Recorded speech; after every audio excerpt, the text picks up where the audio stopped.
Director Rose. Thank you. Gentlemen, it should come as no surprise to anyone at this dais that I am adamantly opposed to this GO bond. On more than one occasion, I have previously stated that I am firmly opposed to ARMUD issuing GO bonds.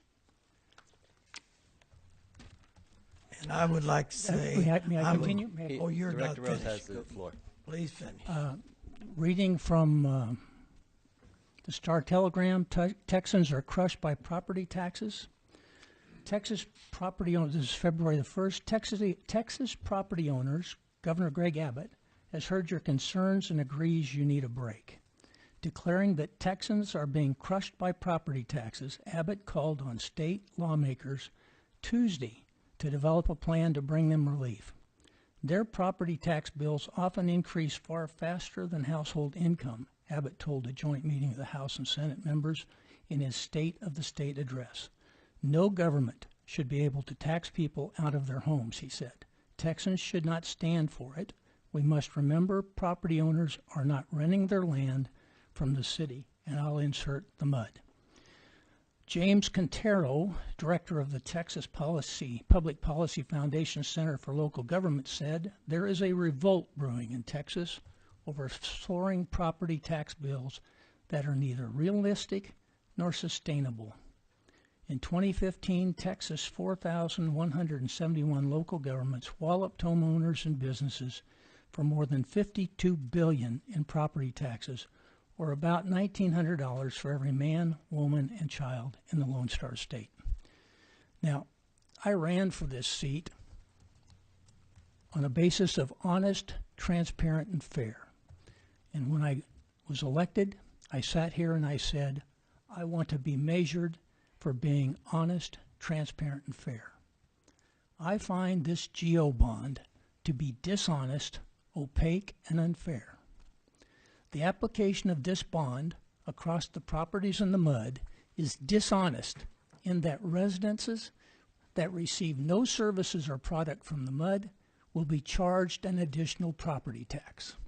From my perspective, when we charge someone to do something and do not provide services or products, that is very simply theft. That's right, I said theft. Just because the MUD can execute a GO bond does not mean that it should. Gentlemen, there are other options. I personally do not support theft. The application of a GO bond is opaque.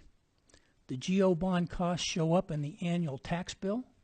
A customer looks at their water bill and thinks that's what they're paying for products and services. No, that's not the whole story.